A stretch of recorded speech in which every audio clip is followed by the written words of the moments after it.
قل يا عبادي الذين أسرفوا على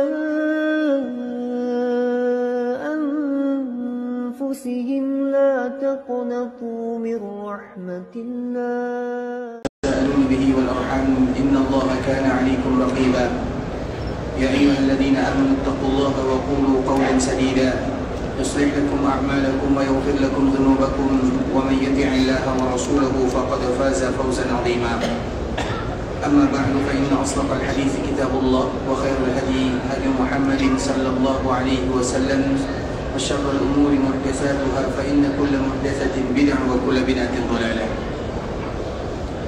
Ikhwatul Islam, saudara kaum muslimin, para tetamu Allah rahimani wa rahimakumullah.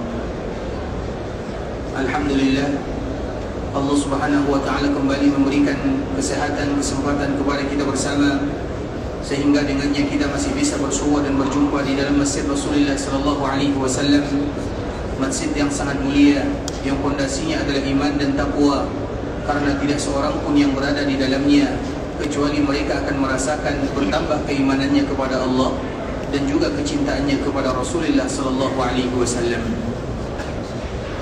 Kemudian salawat beriringkan salam semoga senantiasa tercurahkan buat junjungan alam Nabi kita yang mulia, uswah dan qudwah kita bersama Muhammad bin Abdullah sallallahu alaihi wasallam. Rasulullah sallallahu alaihi wasallam sebagaimana yang disebutkan oleh Allah Subhanahu wa taala di dalam Al-Qur'an, laqad ja'akum rasulun min anfusikum azizun 'alaihi ma 'anittum harisun 'alaikum bil mu'minina raufur rahim. Sungguh telah datang kepada kalian salah seorang nabi yang berasal dari diri kalian, yang terbaik di antara kalian. Kemudian Allah menyebutkan di dalam ayat ini secara khusus 3 sifat nabi yang amat mulia. Yang pertama, azizun 'alaihi ma 'anittum. Rasulullah sallallahu alaihi wasallam tidak ingin memberatkan umatnya, sehingga kita mengetahui agama yang paling diberikan kemudahan oleh Allah Subhanahu wa taala adalah agama yang diutus dan yang dibawa oleh Nabi sallallahu alaihi wasallam. Dan kemudahan itu baru kita mengetahui kalau seandainya kita bandingkan dengan agama-agama sebelumnya. Karena memang Nabi sallallahu alaihi wasallam tidak pernah menginginkan sesuatu yang berat kepada umatnya selagi ada yang mudah dan itu diizinkan dalam agama, maka Nabi memerintahkan kita untuk melakukannya. Kemudian yang kedua, di antara sifat Nabi sallallahu alaihi wasallam harisun 'alaikum. Nabi itu adalah orang yang paling semangat dan antusias untuk berdakwah, menyampaikan agama dan risalah, sehingga semuanya dilakukan oleh Nabi sallallahu alaihi wasallam agar umatnya menjadi umat yang betul-betul diridhai oleh Allah Subhanahu wa taala. Kemudian sifat yang ketiga disebutkan di dalam ayat ini, bil mu'minina raufur rahim. Dan Nabi adalah orang yang paling sayang dan cinta kepada orang-orang mukmin. Artinya Nabi sallallahu alaihi wasallam adalah orang yang paling sayang kepada kita sebagai umatnya. Pernah suatu ketika ikhwatul Islam, ketika Nabi sallallahu alaihi wasallam salat di malam hari, karena memang Nabi sallallahu alaihi wasallam diwajibkan baginya untuk melakukan salat di malam hari, sehingga terkenal ada yang namanya surat untuk Nabi sallallahu alaihi wasallam. Dan surat Nabi itu ada 3. Yang pertama disebut dengan surat Muhammad, yang kedua adalah surat Al-Muzammil, dan yang ketiga adalah surat Al-Mudaththir. Itu semuanya adalah surat Nabi sallallahu alaihi wasallam. Kemudian ikhwatul Islam, ketika Nabi sallallahu alaihi wasallam sedang melakukan salat malam, maka Nabi sallallahu alaihi wasallam menangis dengan tangisan yang terseduh-seduh. Maka Allah Subhanahu wa taala mengirim malaikat Jibril, dan Allah tahu mengapa Nabi menangis. Hanya saja Allah ingin memberitahukan kepada kita kenapa Nabi kita menangis. Maka Allah Subhanahu wa taala mengutus malaikat Jibril, wahai Jibril, tanyakan kepada Muhammad apa yang menyebabkan dia menangis. Maka Jibril datang kepada Nabi sallallahu alaihi wasallam sambil bertanya, "Ma yabki?" Wahai Muhammad, apa yang membuat kamu menangis? Apa jawaban Nabi sallallahu alaihi wasallam? Ummati. Yang membuat aku menangis, sedih adalah karena memikirkan umatnya. Karena di malam itu ketika Nabi SAW sedang melakukan ibadah salat, Nabi membaca ayat yang bercerita tentang umat-umat sebelumnya. Nabi membaca ayat yang bercerita tentang umat Nabi Ibrahim, dan kita tahu umat Nabi Ibrahim tidak ada yang beriman kepada Nabi Ibrahim kecuali sedikit sahaja. Bahkan kalau seandainya kita hitung siapa di kala Nabi Ibrahim berdakwah, siapa di antara umat yang beriman kepadanya, tidak ada. kecuali istrinya, anak pamannya Lut, yang mana itu juga diutus kepada nabi yang lain, diutus kepada bangsa yang lain. Kemudian tidak ada lagi. Nabi SAW tidak mau umatnya sama dengan umat Nabi Ibrahim yang tidak mau beriman kepada nabinya. Kemudian Nabi juga membaca ayat yang bercerita tentang Nabi Isa. Seorang umat atau umat Nabi Isa adalah umat yang melampau kepada nabinya, terlampau menzalimi, terlampau mencintai. Terlampau menzalimi karena merekalah yang ingin membunuh Nabi Isa. Dengan itu pula Allah Subhanahu wa taala mengangkat Nabi Isa, barrafa'ahu Allahu ilaihi. Allah angkat Nabi Isa untuk diselamatkan dari kaumnya. Kemudian terlampau mencintai sehingga mereka mengangkat Nabi Isa alaihi salam lebih daripada kadarnya. Yang mana Nabi Isa itu adalah seorang utusan Allah, diangkat lebih daripada itu. Nabi SAW tidak mau umatnya sama dengan umat-umat sebelumnya. Nabi ingin umatnya adalah umat yang terbaik. Ketika Nabi membaca ayat-ayat yang bercerita tentang umat sebelumnya, maka Nabi menangis di dalam salatnya. Kemudian Jibril yang tadi bertanya kepada Nabi kembali kepada Allah Subhanahu wa taala, dan Allah tahu jawabannya. Kemudian Allah Subhanahu wa taala kembali mengatakan kepada Jibril, wahai Jibril, kembali datang kepada Muhammad, sampaikan kepadanya. Kemudian Jibril pun kembali datang kepada Nabi Muhammad sallallahu alaihi wasallam, dan dikala Jibril sampai mengatakan, ya Muhammad, sesungguhnya Allah Subhanahu wa taala mengatakan, inna sanurdika fi ummatika wa la nasu'uk.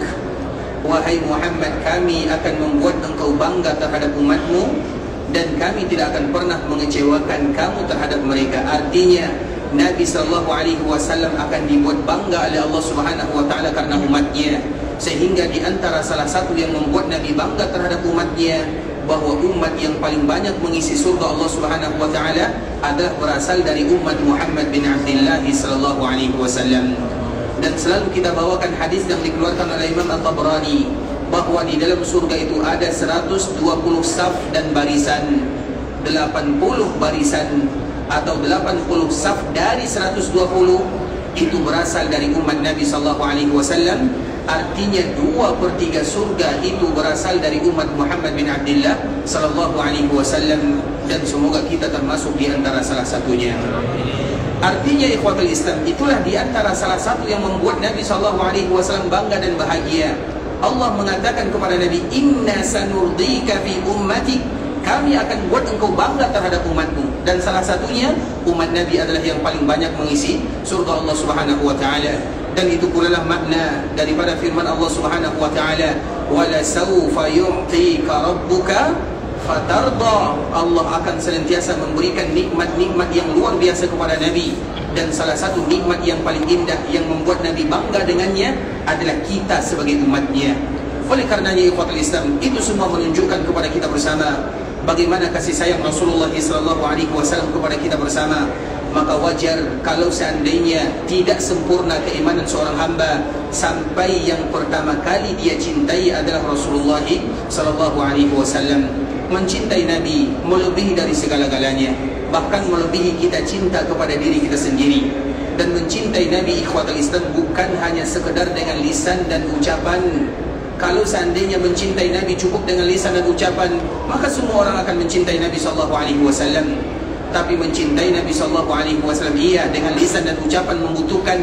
Kita butuh ucapan, tapi di samping itu juga kita butuh bukti bagaimana kita mencintai Nabi SAW. Dan di antara bentuk kita mencintai Nabi adalah mempelajari tentang Nabi itu sendiri, mempelajari agama Nabi, mempelajari tentang sejarah Nabi, mempelajari tentang sunnah Nabi, mengetahui tentang hadis-hadis Nabi agar kita bisa melakukan dalam kehidupan sehari-hari.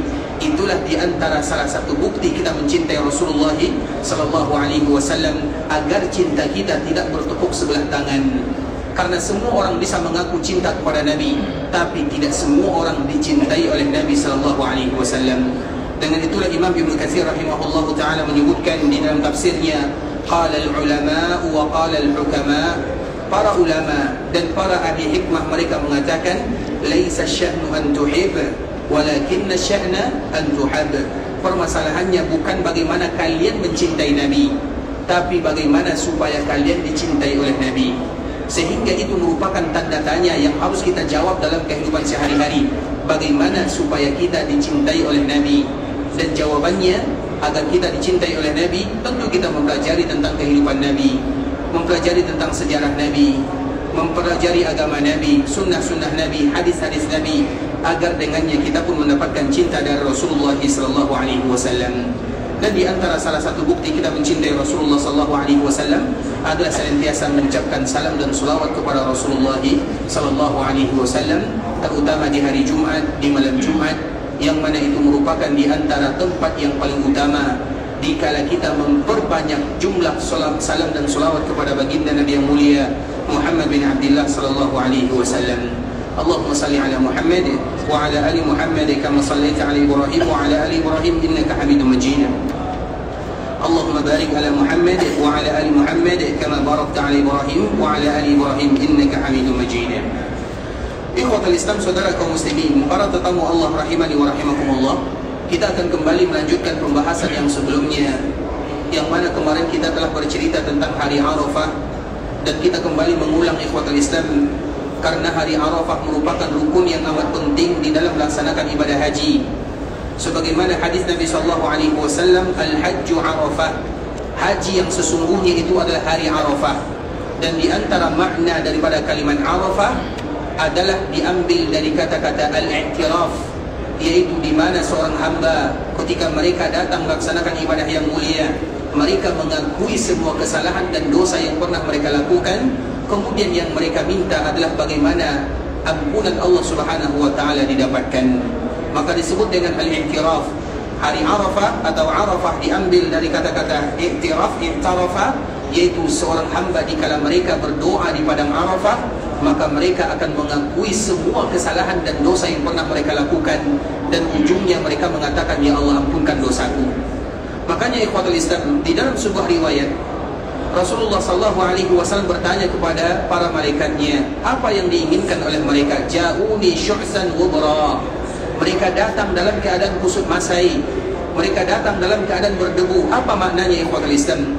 Dan ini merupakan di antara poin penting yang selalu kita sampaikan, bahawa dikala kita melaksanakan ibadah haji, bukan penampilan yang kita utamakan. Di dalam hadis ini disebutkan bahwasanya orang-orang yang ada di Arafah, mereka memiliki dua sifat. Yang pertama, rambut mereka sudah kusut masai, artinya tidak lagi mereka bisa mengurus dirinya. Dan yang kedua, ubra itu artinya mereka banyak berdebu. Sehingga dikala kita berada di padang Arafah, ikhwatul Islam, selama kita tidak najis, artinya selama kita masih berada dalam keadaan suci, maka itulah yang harus kita laksanakan, harus kita fokuskan. Jangan fokus kepada penampilan, karena seorang hamba semakin merendahkan diri kepada Allah Subhanahu wa taala, semakin mereka merasa fakir, semakin mereka merasa miskin, semakin mereka merasa butuh kepada Allah Subhanahu wa taala, maka di saat itulah Allah Subhanahu wa taala akan kabulkan doa dan permintaannya. Sehingga di antara salah satu sifat orang yang ada di Arafah, rambutnya kusut masai, artinya mereka tidak sempat menyisir rambutnya karena mereka sibuk beribadah dan berdoa. Kemudian banyak debunya, artinya mereka berpanas-panasan, mereka berada di tempat yang padang Sahara, mereka tidak memperdulikan itu semua. Yang mereka harapkan adalah bagaimana mereka berdoa dan agar doa dan permintaan mereka dikabulkan oleh Allah Subhanahu wa taala. Itu merupakan sifat orang yang ada di Arafah. Makanya kita harus ingat baik-baik ikhwatul Islam, terutama dikala kita berada di Arafah, jangan terlalu menampilkan atau memperhatikan penampilan selama kita tidak melakukan sesuatu yang bisa membatalkan. Kalau selama masih berdebu, warna ihram, pakaian ihram yang tadinya putih sekarang sudah mulai coklat warnanya, tidak menjadi masalah. Karena memang itu adalah bukti kita beribadah kepada Allah Subhanahu wa taala. Selama tidak najis, selama masih bisa dipakai, manfaatkanlah. Selama masih banyak atau semakin banyak debunya, semakin kusut masai rambutnya, maka di saat itulah semakin mudah diterima oleh Allah. Karena penampilan seperti ini adalah penampilan seorang hamba yang membutuhkan atau yang memerlukan berubudiyah kepada Allah Subhanahu wa taala. Sehingga kemarin kita menyebutkan ikhwatul Islam hadis yang sangat mulia, ketika Allah Subhanahu wa taala berbicara kepada para malaikatnya, dan Allah menyaksikan, wahai malaikatku, saksikanlah bahwa semua mereka yang ada di sini aku ampunkan dosa-dosanya. Sehingga dikala kita berada di Arafah, fokuskan, jangan fokus kepada penampilan, tapi fokus kepada beribadah kepada Allah Subhanahu wa taala. Kemudian ikhwatul Islam, hari Arafah adalah hari yang spesial bagi Nabi SAW dan juga para sahabatnya. Karena Nabi SAW hanya menemukan hari Arafah satu kali saja. Nabi melaksanakan ibadah haji hanya satu kali sahaja.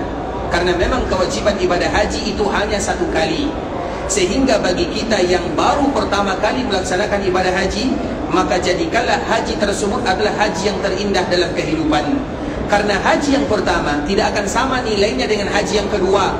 Haji yang pertama itu adalah penentuannya. Maka berkorbanlah kalau seandainya haji kita adalah haji yang pertama, maka berkorban serta berjuanglah untuk mendapatkan haji yang mulia, haji yang diridhai oleh Allah Subhanahu wa taala. Sedangkan haji yang kedua, haji yang ketiga, itu tidak wajib lagi hukumnya. Itu sunnah hukumnya dan nilainya tidak akan pernah sama dengan haji yang pertama. Sehingga haji yang pertama disebut dengan haji Islam. Artinya seseorang dimudahkan oleh Allah untuk menyempurnakan rukun Islamnya. Maka apabila ada di antara kita, dan mungkin kebanyakan kita hajinya adalah haji yang pertama, sempurnakanlah ibadah haji yang pertama. Karena kita tidak tahu apakah masih bisa melakukan haji yang kedua. Kalaupun masih bisa, nilainya tidak akan pernah sama. Kemudian ikhwatul Islam, ketika Nabi SAW melaksanakan ibadah haji dan Nabi berkumpul di Arafah, dan Nabi SAW banyak sekali menyampaikan pesan-pesan kepada para sahabatnya dan para sahabat yang ada di Arafah, ikhwatul Islam. Sehingga para ulama mereka mengatakan, kalau kalian ingin menentukan berapa jumlah sahabat Nabi, maka tentukanlah berapa jumlah mereka yang berhaji bersama Nabi SAW. Itulah jumlah sahabat Nabi. Sehingga sebahagian para ulama mereka mengatakan, orang yang berhaji bersama Nabi kurang lebih jumlahnya adalah 130.000 orang. Artinya itulah jumlah sahabat Nabi. Karena dikala orang-orang mengetahui kalau Nabi melaksanakan ibadah haji pada tahun ke-10 Hijriah, semua mereka, anak-anak, wanita, yang besar, yang kecil, semuanya mereka pergi berhaji bersama Rasulullah SAW. Sehingga rata-rata orang yang, atau rata-rata para sahabat Nabi, ketika Nabi SAW melaksanakan ibadah haji, mereka pun melaksanakan ibadah haji bersama Nabi. Dan dikala para sahabat mereka berkumpul bersama Nabi, dan itu merupakan perkumpulan yang paling indah, perkumpulan Nabi dengan para sahabatnya, yang jumlah mereka kurang lebih 130 orang. Maka Nabi SAW menyampaikan beberapa kata dan beberapa kalimat-kalimat yang penting dijadikan sebagai tujuan untuk kehidupan. Maka terkenallah ikhwatul Islam dengan kalimat khutbah Arafah. Sehingga kemarin kita menjelaskan khutbah Arafah hukumnya tidak wajib, hanya saja dianjurkan. Terutama kita, bagi kita yang bertugas atau bagi kita yang berkhutbah di hari Arafah, maka di antara khutbah yang paling bagus adalah khutbah yang disampaikan oleh Nabi SAW kepada para sahabatnya. Apa khutbah yang disampaikan oleh Nabi SAW kepada para sahabatnya? Minimal khutbah yang Nabi sampaikan kepada para sahabatnya terdapat pada 4 poin. Yang pertama, ikhwatul Islam, Nabi SAW mengingatkan kepada para sahabatnya dan juga kaum muslimin, yaitu tentang keharaman harta, jiwa, dan kehormatan. Sehingga Nabi SAW bertanya kepada para sahabatnya, wahai para sahabatku, hari ini hari apa? Para sahabat mengira Nabi SAW bertanya dengan pertanyaan yang lain. Maka mereka mengatakan, hari ini Allahu a'lam, Allah wa rasuluhu a'lam, Allah dan Rasulnya yang mengetahui. Kemudian Nabi kembali bertanya, bulan ini bulan apa? Para sahabat tidak menjawabnya. Mereka hanya mengatakan Allah wa rasuluhu a'lam. Kemudian Nabi kembali bertanya, daerah ini daerah apa? Maka para sahabat kembali mengatakan Allah wa rasuluhu a'lam. Kemudian Nabi mengatakan, bukankah hari ini adalah hari yang diharamkan, yaitu hari Arafah, bertepatan dengan hari Jumat? Bukankah bulan ini adalah bulan yang diharamkan? Bukankah daerah ini merupakan daerah yang diharamkan? Kemudian apa kata Nabi? Ketahuilah, sesungguhnya darah kalian, sesungguhnya harta kalian, sesungguhnya kehormatan kalian diharamkan antara sesama, sebagaimana Allah haramkan tempat ini, sebagaimana Allah haramkan bulan ini, sebagaimana Allah haramkan hari ini. Artinya jangan pernah kaum muslimin mereka menumpahkan darah, atau mereka mengambil harta yang bukan miliknya, atau mereka mencemari kehormatan saudaranya. Maka diharamkan di dalam agama untuk selama-lamanya. Itu merupakan pesan Rasulullah SAW yang pertama ketika berada di hari Arafah. Kemudian pesan Nabi SAW yang kedua, kita akan menyebutkan secara singkat saja ikhwatul Islam. pesan Nabi SAW yang kedua di hari Arafah, Nabi SAW kembali menekankan yang namanya riba. Sesungguhnya semua bentuk riba tahta qadami, maka itu berada di bawah telapak kakiku, kata Nabi SAW. Artinya semua macam bentuk riba batal di dalam agama. Tidak ada yang namanya riba Islami. Semua bentuk riba diharamkan di dalam agama Islam, semuanya tanpa terkecuali. Yang kecil, yang menengah, yang besar, semuanya diharamkan di dalam agama Islam. Bahkan ikhwatul Islam, terkhusus bagi mereka yang masih bermuamalah dengan riba. Dan riba itu, ingat ikhwatul Islam, riba itu memiliki banyak sekali pintunya, bukan hanya satu pintunya. Dan pintu yang paling kecil dalam dosa riba adalah sebagaimana seseorang berzina dengan ibu kandungnya. Itu adalah dosa yang paling kecil bagi mereka yang masih bermuamalah dengan riba.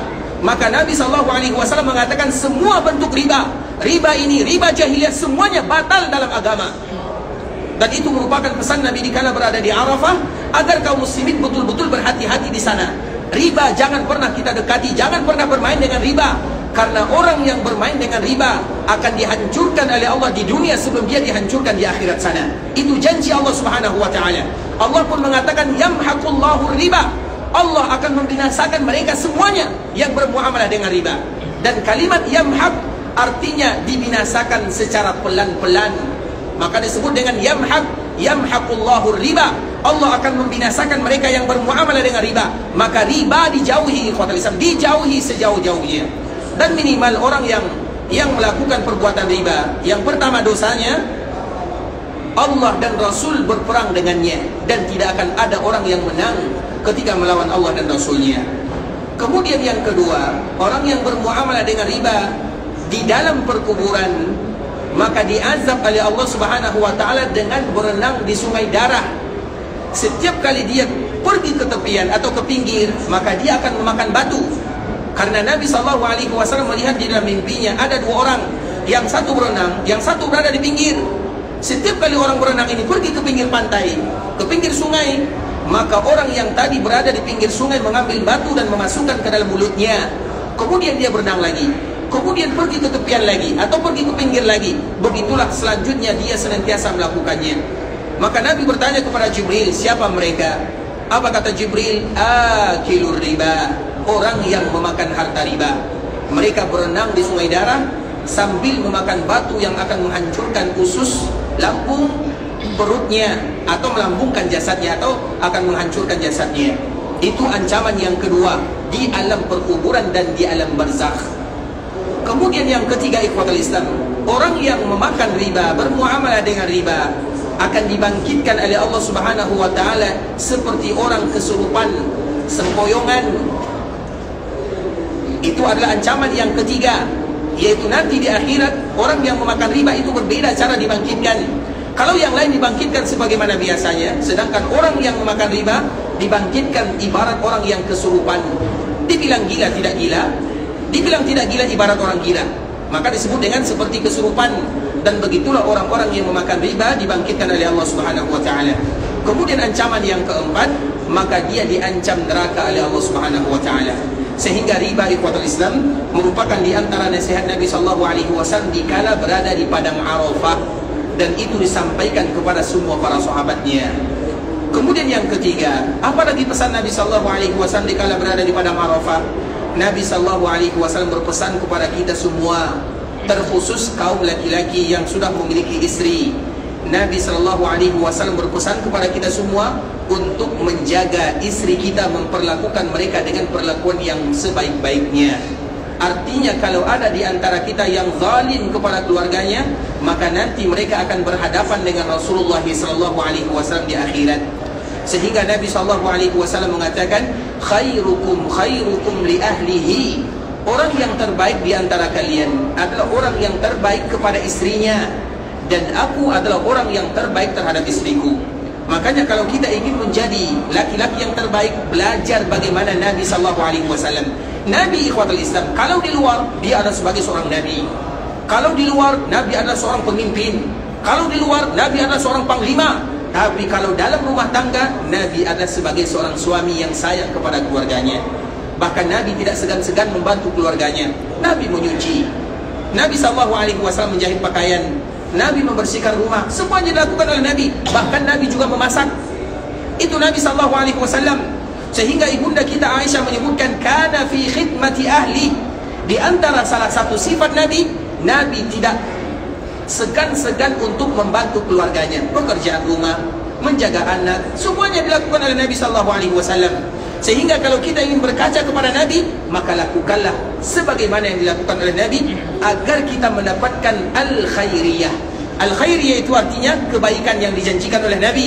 Karena standar orang itu baik atau tidak adalah bagaimana kebaikan atau bagaimana sifatnya terhadap keluarganya. Maka Nabi mengatakan, khairukum khairukum li ahli wa ana khairukum li ahli. Orang yang terbaik di antara kalian adalah orang yang terbaik kepada keluarganya, dan aku yang paling baik terhadap keluargaku. Itu pesan Nabi yang ketiga dikala berada di hari Arafah. Kemudian di ikhwatal Islam, pesan Nabi SAW yang terakhir adalah bagaimana kita senantiasa berpegang kepada kitabullah Azza wa Jal. Dan itu merupakan di antara pesan yang paling indah dari Nabi SAW. Nabi SAW menginginkan umatnya agar mereka tidak jauh dari Al-Quran. Barang siapa di antara kita yang sudah mulai jarang dengan Al-Quran, maka kembalilah membaca Al-Quran. Beli Al-Quran, masukkan ke dalam tas. Setiap kita memiliki waktu baca Al-Quran, agar kita tidak jauh dari ayat-ayat Allah Subhanahu wa Ta'ala. Karena itu merupakan langkah pertama, membacanya. Kemudian langkah kedua, mengetahui isinya. Karena apabila kita sudah terbiasa membacanya, maka kita akan mencari Al-Quran yang ada terjemahannya, walaupun sedikit demi sedikit di ikhwatal Islam. Karena Al-Quran itu adalah sesuatu yang mudah dibaca, mudah dipahami, dan mudah dipelajari. Itu janji Allah Subhanahu wa Ta'ala, walaqad yassarna al-Qur'ana lidzikr. Sesungguhnya Quran itu dimudahkan oleh Allah Subhanahu wa Ta'ala. Banyak orang yang tidak pandai bahasa Arab, tapi mereka hafal Al-Quran. Banyak orang yang mungkin mereka tidak terlalu paham dengan membaca Al-Quran, tapi mereka bisa memaknai Al-Quran mudah sekali ikhwatal Islam. Karena itu merupakan janji Allah. Sehingga kaum muslimin untuk melaksanakan pesan Nabi SAW, langkah pertama adalah baca Al-Quran. Langkah kedua, sedikit mempelajari tentang maknanya. Langkah ketiga, berusaha mengetahui tafsirnya. Dan langkah yang berikutnya adalah bagaimana berusaha untuk mengamalkannya. Dan itulah makna daripada pesan baginda Nabi yang mulia. Hendaklah kita berpegang kepada Al-Quran dengan membacanya, memahaminya, mempelajarinya, mentadaburinya, dan mengamalkannya. Empat inilah ikhwatal Islam merupakan wasiat singkat Rasulullah SAW dikala Nabi SAW berada di padang Arafah. Kemudian pada akhirnya Nabi SAW mengatakan kepada para sahabatnya, apakah aku sudah sampaikan kepada kalian wahai para sahabatku? Apakah aku sudah sampaikan kepada kalian? Hal ballautu, hal ballautu, hal ballautu. Apakah aku sudah sampaikan kepada kalian? Maka para sahabat semuanya mengatakan, iya ya Rasulullah, engkau sudah sampaikan kepada kami.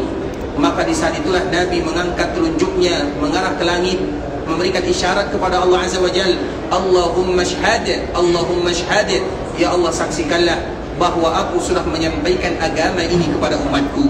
Tinggal kewajiban kita untuk melaksanakan perintah Allah Subhanahu wa Ta'ala dan mengerjakan wasiat Rasulullah sallallahu alaihi wasallam. Kemudian di ikhwatal Islam, setelah Nabi sallallahu alaihi wasallam berkhutbah, maka Nabi sallallahu alaihi wasallam berdoa. Dan kemarin kita telah menyebutkan bahwa Nabi berdoa di padang Arafah dalam waktu yang amat lama, dan memang dianjurkan bagi kita berdoa selama-lama mungkin. Waktu batas terakhir kita berada di Arafah adalah ketika matahari sudah terbenam. Sekarang kita akan kembali kepada Muzdalifah. Muzdalifah itu ikhwatul Islam, kenapa disebut dengan Muzdalifah? Karena Muzdalifah itu ikhwatul Islam memiliki banyak nama. Muzdalifah disebut dengan Muzdalifah karena Muzdalifah berada di pertengahan. Karena susunannya Mekah, Mina, Muzdalifah, Arafah. Itulah susunannya. Mekah, Mina, Muzdalifah, Arafah. Sebenarnya kalau kita tarik garis lurus, sebenarnya kita melaksanakan ibadah haji lurus begitu saja. Mekah, Mina, Muzdalifah, Arafah, dan yang paling ujung adalah Arafah. Mekah, Mina, Muzdalifah itu semuanya adalah tanah haram. Sedangkan yang paling ujung yang bernama Arafah itu adalah tanah halal. Sehingga dikala kita berada di Muzdalifah, maka kita harus ingat kita sedang berada di tanah haram. Dikala kita berada di Muzdalifah, kita sedang berada di tanah haram dan kita berkumpul di sana, maka disebut dengan Muzdalifah. Karena Muzdalifah itu artinya yang dekat dengan Mina, atau dikala kita berkumpul semuanya di sana, maka disebut dengan Muzdalifah. Kemudian ikhwatul Islam, Muzdalifah juga disebut dengan Al-Jama' atau Jam'un. Jam'un itu artinya berkumpul, karena memang kita akan berkumpul di sana. Itu adalah nama yang kedua untuk Muzdalifah. Kemudian nama yang ketiga, Muzdalifah disebut dengan Al-Mash'aril Haram. Sebagaimana firman Allah Subhanahu wa taala, "Fa idza afadtum min Arafat fadhkurullaha 'indal Mash'aril Haram." Apabila kalian selesai tugas kalian dikala kalian berada di Arafah, maka ingatlah Allah dikala kalian berada di Mash'aril Haram. Mash'aril Haram itu artinya adalah Muzdalifah. Artinya dikala kita berada di Muzdalifah, maka di antara ibadah yang paling mulia adalah berzikir kepada Allah Subhanahu wa taala. Kalau doa sudah kita lakukan dikala kita berada di Arafah. Sedangkan di Muzdalifah tinggal berzikir kepada Allah Subhanahu wa taala. Artinya banyak zikir yang bisa kita baca ikhwatul Islam. Zikir subhanallah, alhamdulillah, zikir apa saja. Maka itulah yang dilakukan oleh kaum muslimin dikala mereka berada di Muzdalifah. Sesuai dengan perintah Allah Subhanahu wa taala, "Fa idza afadtum min Arafatin fadhkurullaha 'indal Mash'aril Haram." Maka senantiasa kalian mengingat Allah Subhanahu wa taala di Al-Mash'aril Haram atau yang kita kenal dengan Muzdalifah. Muzdalifah ikhwatul Islam, ketika kita meninggalkan Arafah di saat matahari sudah terbenam, maka kita berjalan atau menggunakan kendaraan menuju Muzdalifah. Pertama kali kita sampai di Muzdalifah, maka yang kita lakukan adalah melakukan salat di sana. Maka di antara salah satu nama Muzdalifah adalah Jam'un. Jam'un itu artinya karena kita akan melakukan salat jamak. Jamak dan qasar, maghrib dan isya. Kalau bisa, kita melakukannya di awal waktu. Tapi kalau tidak bisa ikhwatul Islam, tergantung karena kemacetan atau ada halangan yang lainnya, maka lakukan pertama kali kita sampai di sana. Kalau masih ada waktu maghrib, silahkan. Kalau habis waktu maghrib, maka kita melakukan sholat jamak qasar takhir. Karena jamak qasar itu ikhwatul Islam, kita tahu waktu sholat sebagaimana hadis Jibril alaihi salam disebutkan oleh Imam Bukhari, disebut dengan imamatu Jibril. Imamatu Jibril artinya Jibril yang menjadi imam bagi Nabi. Karena dikala wajib melaksanakan ibadah salat, Nabi SAW tidak tahu kapan waktunya.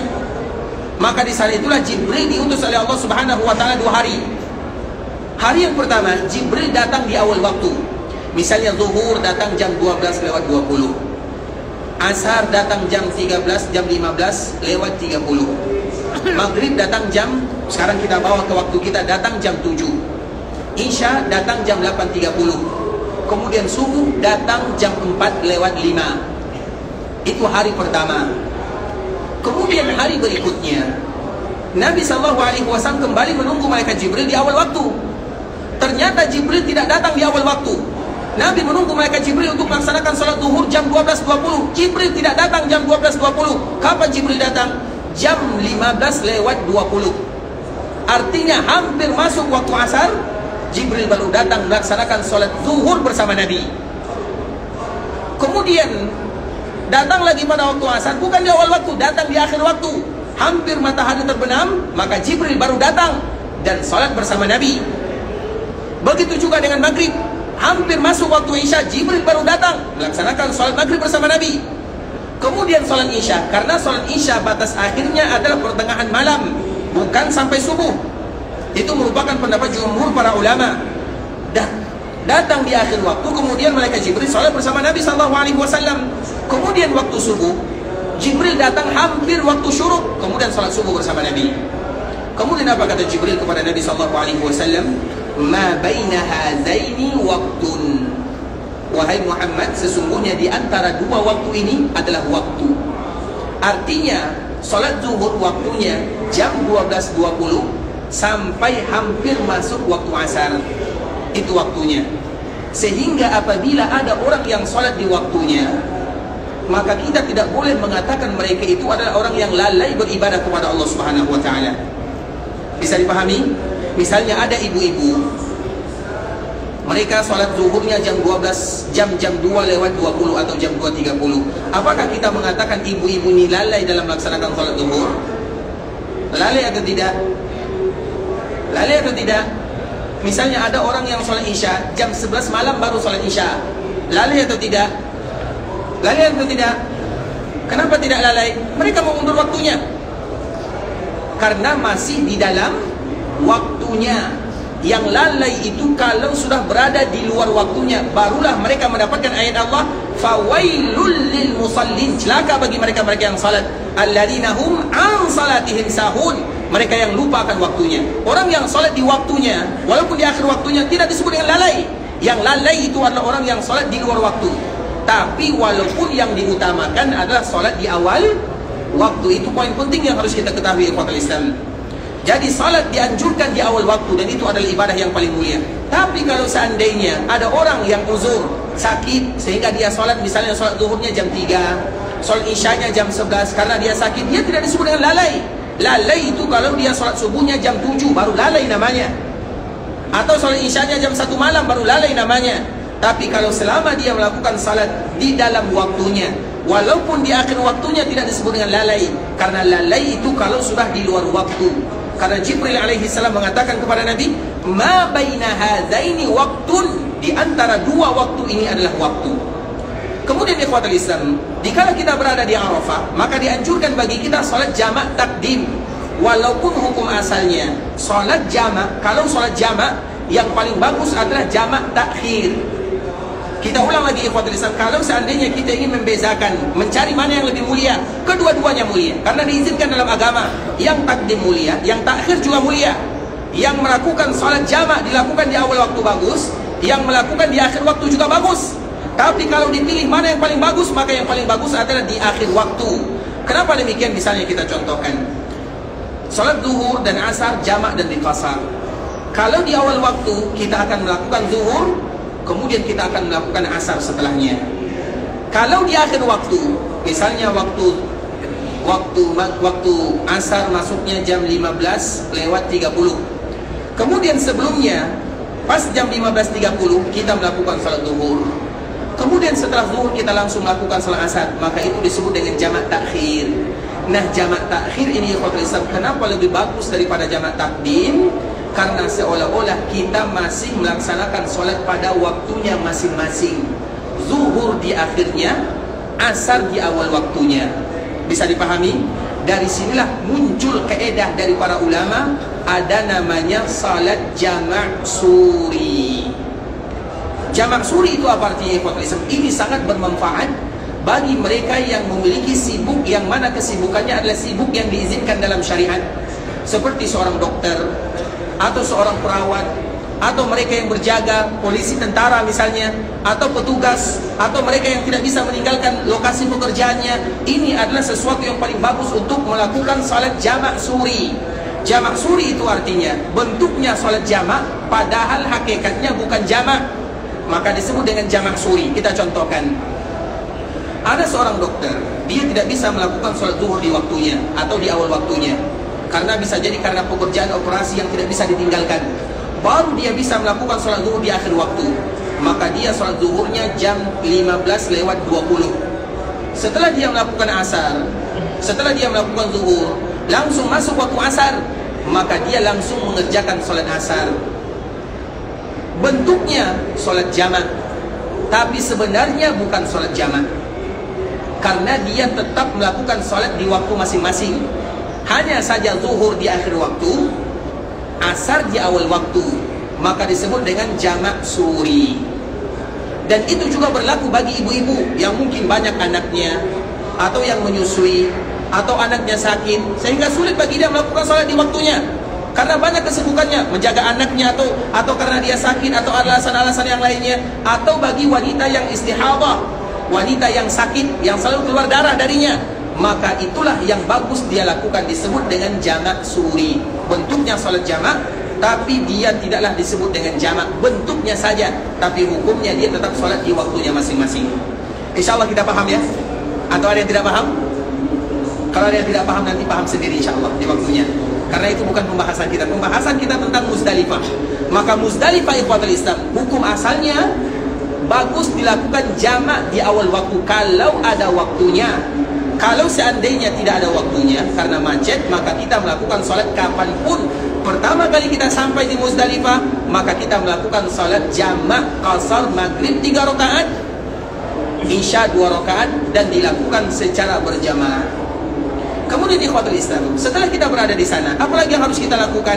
Maka di antara yang dilakukan oleh Nabi SAW, dikala berada di Muzdalifah, Nabi tidak melakukan kegiatan apapun. Nabi hanya beristirahat di malam harinya.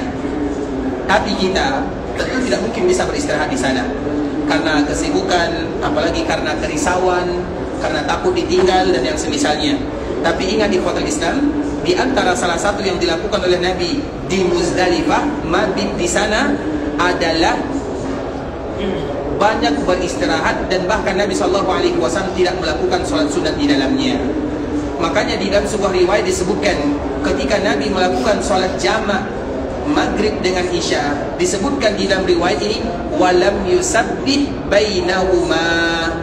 Ini keedah yang berikutnya, terutama bagi kita yang ingin melakukan sholat jamak dan qasar. Walam yusabbih bainahuma, Nabi tidak bertasbih di antara dua sholat tersebut. Di antara salah satu sunnah dikala kita melakukan sholat jamak, Nabi tidak bertasbih. Tapi harus ingat, tasbih itu apa maknanya? Tasbih itu bukan subhanallah, alhamdulillah, Allahu akbar, enggak. Tasbih itu artinya salat sunat. Bisa dipahami? Karena orang yang melakukan salat jamak dan qasar, tidak dianjurkan baginya melakukan salat sunat, bukan tidak dianjurkan baginya berzikir. Bisa dipahami atau tidak? Jadi kalau salat jamak ikhwatul Islam bukan berarti kita tidak berzikir. Makanya di antara salah satu sunnah yang mulai ditinggalkan oleh kaum muslimin, setiap kali mereka melakukan salat jamak dan qasar, mereka langsung setelah assalamualaikum, assalamualaikum, maka muadzin langsung iqamat, Allahu akbar, Allahu akbar, kemudian salat yang berikutnya. Jangan kasih jeda 2 menit, 3 menit. Kenapa demikian? Berzikir di sana. Karena kalimat walam yusabbih bainahuma artinya bukan tidak bertasbih, tapi tidak berzikir atau tidak melakukan salat sunat, bukan berarti tidak berzikir. Karena berzikir itu adalah kewajiban salat. Baik salat dilakukan tidak di jamak atau di jamak, di qasar atau tidak di qasar, maka kewajiban dan hak salat itu adalah zikir setelahnya. Bisa dipahami atau tidak? Ini jarang dilakukan oleh kaum muslimin. Maka para ulama mengatakan di antara sunnah yang mulai ditinggalkan oleh kaum muslimin, dikala mereka menjamak 2 salat, mereka tidak berzikir di antaranya. Berzikir ikhwatul Islam, walaupun zikirnya tidak lama, atau zikir yang disingkat, karena zikir itu banyak macamnya. Terutama zikir subhanallah. Zikir subhanallah itu ada 5 macam. Dan di antara zikir yang paling singkat, di antara zikir-zikir yang ada, adalah ketika kita membaca subhanallah 10 kali, alhamdulillah 10 kali, Allahu akbar 10 kali, selesai. Artinya kasih jeda, kasih waktu untuk berzikir, kemudian baru iqamat. Karena makna daripada hadis walam yusabbih bainahuma, Nabi tidak melakukan tasbih di antara keduanya, artinya Nabi tidak melakukan salat sunat dikala melakukan jamak dan qasar. Orang yang melakukan jamak dan qasar, maka tidak boleh baginya untuk melakukan salat sunat.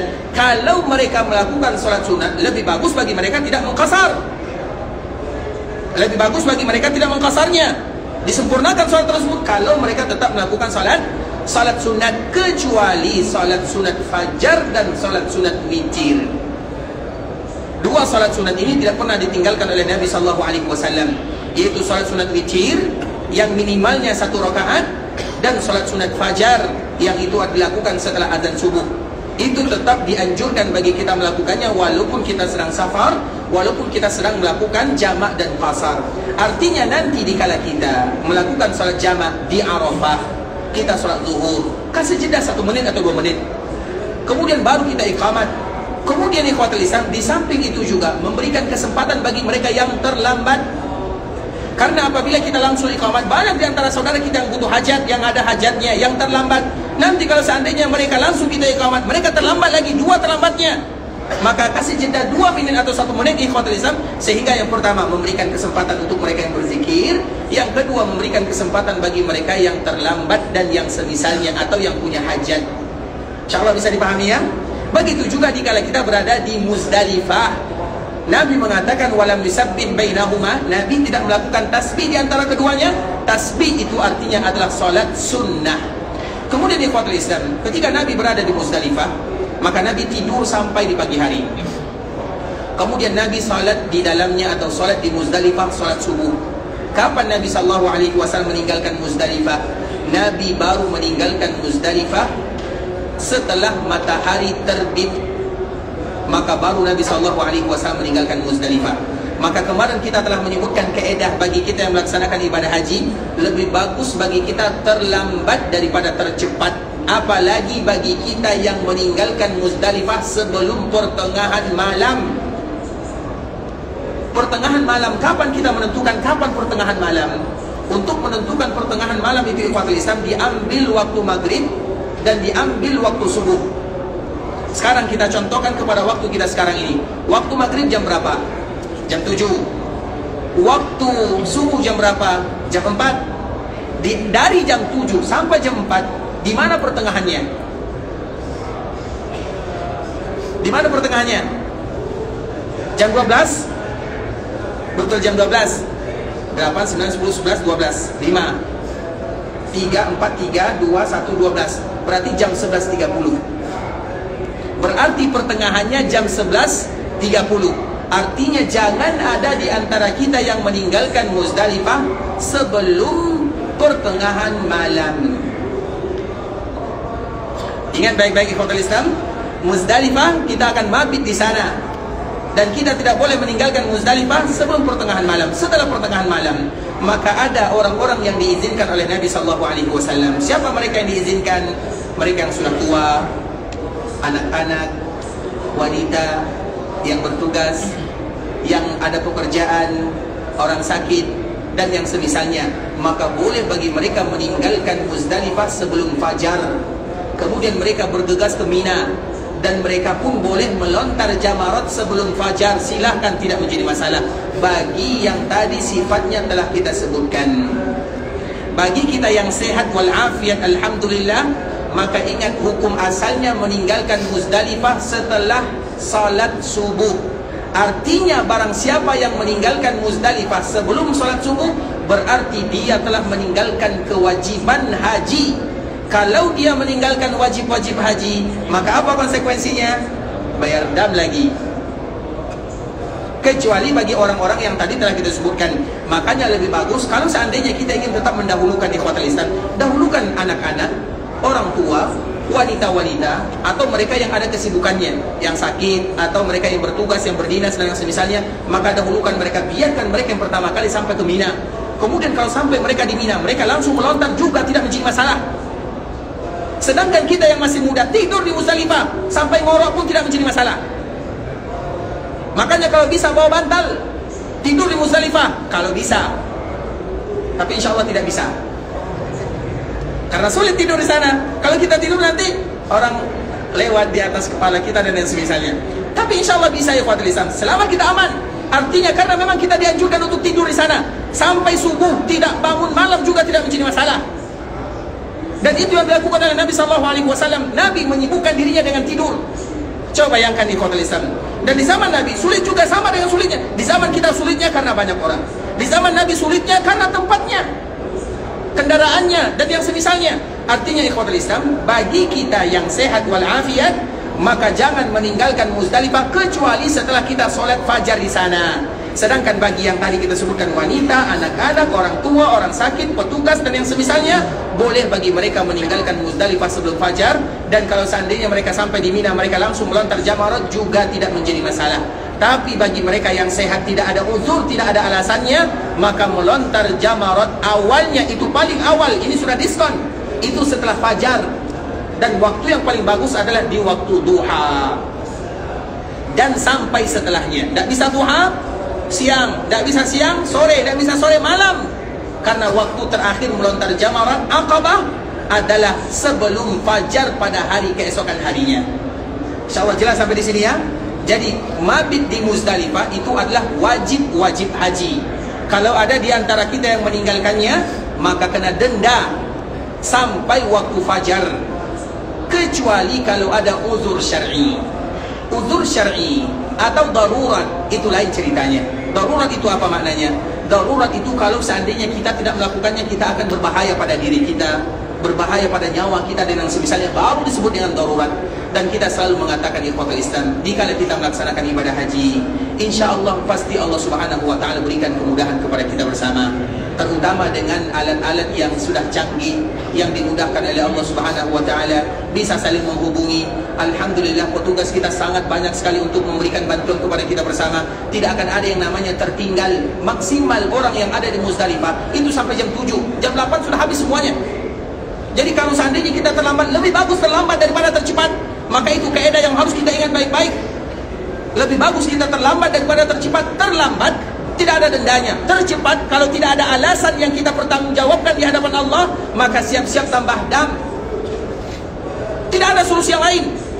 Iya, memang ada perbedaan mazhab di sana ikhwatul Islam. Kalau kita mau lihat perbezaan para ulama, kita ingat para ulama mereka tidak akan berbeza sebelum mereka sepakat dulu, baru mereka berbeza di sana.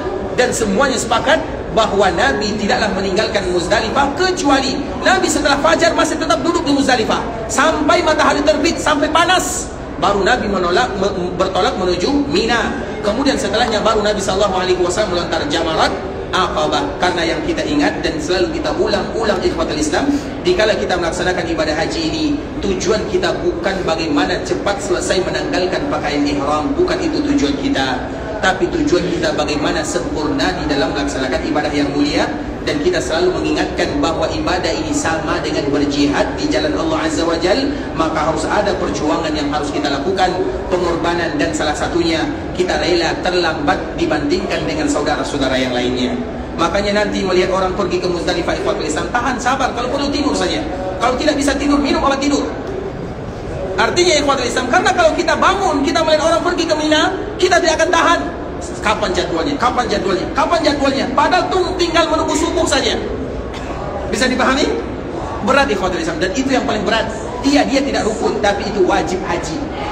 Yang mana kewajiban haji juga menunjang kesempurnaan ibadah haji. Dan semoga Allah Subhanahu wa ta'ala memberikan kemudahan kepada kita di dalam berhaji pada tahun ini. Tapi ikhwatul Islam, insyaAllah besok kita akan kembali menyambung pembahasan kita. Dan besok kita akan membahas tentang Al-Yawmul Hajjul Akbar, yaitu haji besar yang kita kenal dengan hari An-Nahar, yang mana itu merupakan di antara inti daripada ibadah haji setelah Arafah. Karena di sana kita akan melakukan amalan-amalan yang sangat luar biasa, maka disebut dengan haji besar.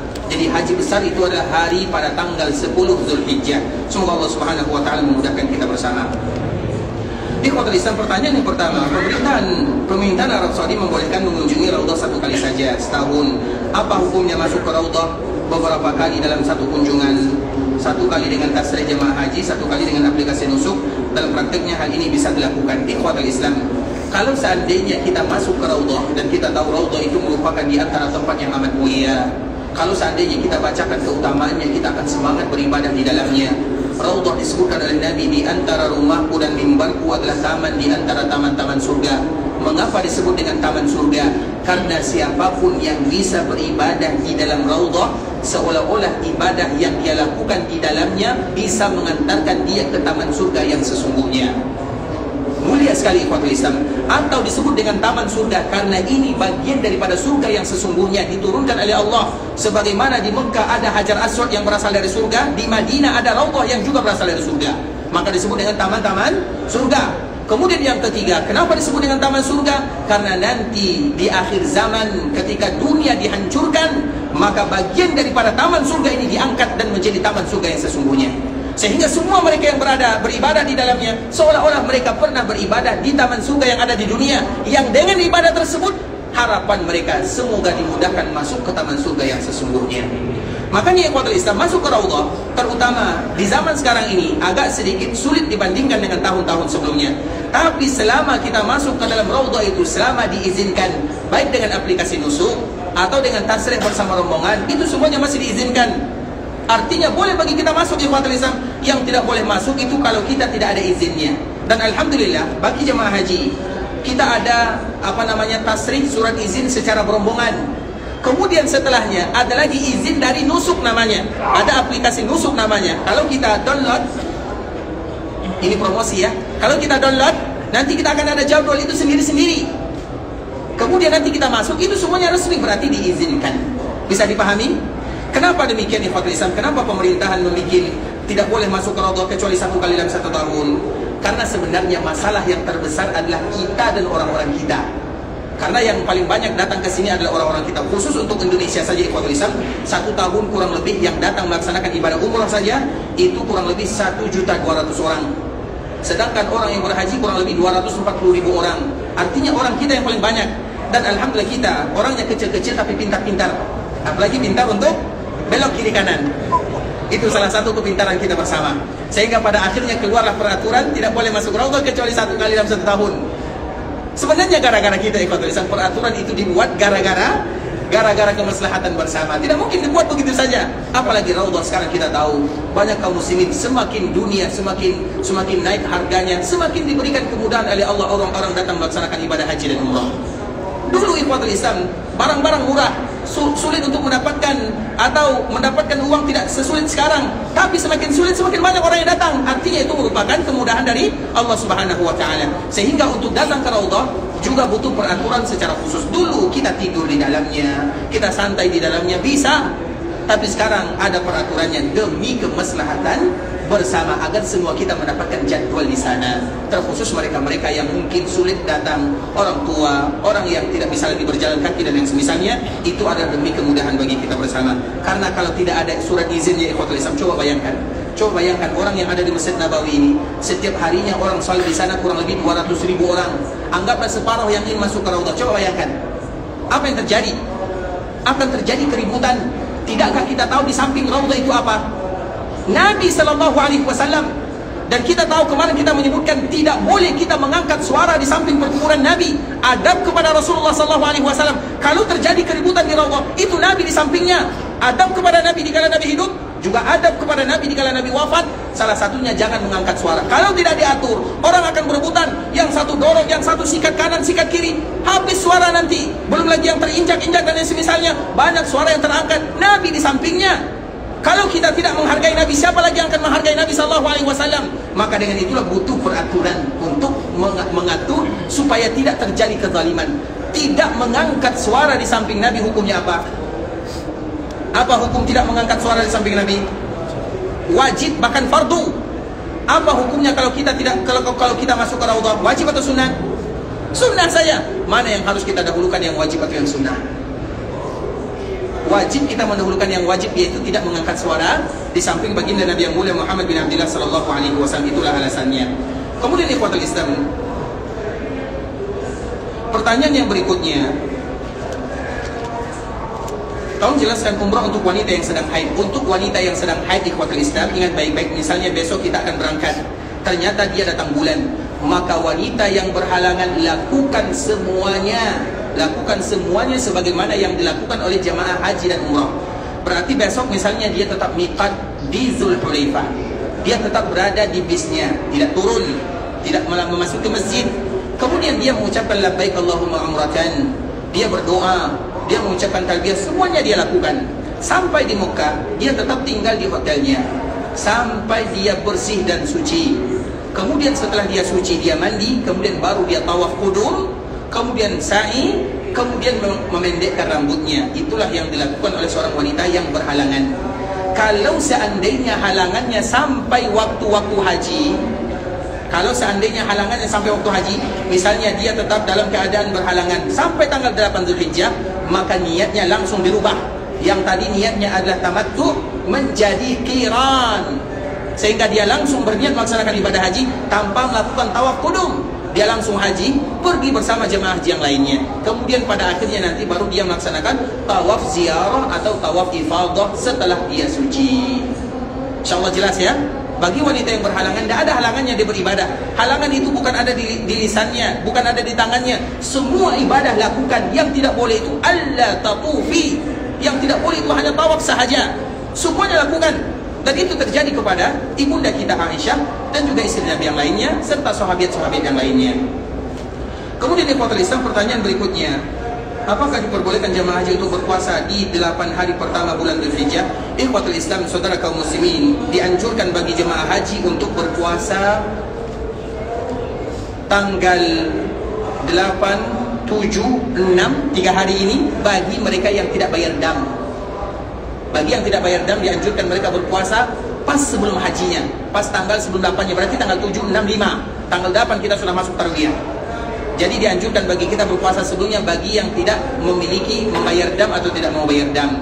Kalau seandainya kita tetap bayar dam dan ingin tetap berpuasa, maka pada tanggal 8 apakah boleh bagi kita berpuasa jemaah haji? Boleh atau tidak? Boleh, tidak menjadi masalah. Yang tidak boleh itu tanggal 9. Yang tidak boleh itu adalah tanggal 9. Tanggal 9 tidak boleh bagi jemaah haji untuk berpuasa. Yang dianjurkan berpuasa adalah mereka yang tidak berhaji. Semoga Allah memudahkan ibadah haji kita, melancarkan urusan kita, memberikan kepada kita umrah yang mabrurah, wa sa'yan mashkura, wa dhanban mafura. Dan semoga Allah ampunkan dosa kita bersama. Allah terima amal ibadah kita, Allah kabulkan doa dan permintaan kita, dan memberikan kepada kita haji yang mabrur. Kita tutup dengan doa kafaratul majlis. Subhanakallahumma wa bihamdika asyhadu an la ilaha illa anta astaghfiruka wa atubu ilaik. Wa sallallahu wa sallam ala nabiyyina wa habibina wa qalilina wa sayyidina Muhammadin wa ala alihi wa sahbihi wa sallam tasliman katsira. Assalamualaikum warahmatullahi wabarakatuh.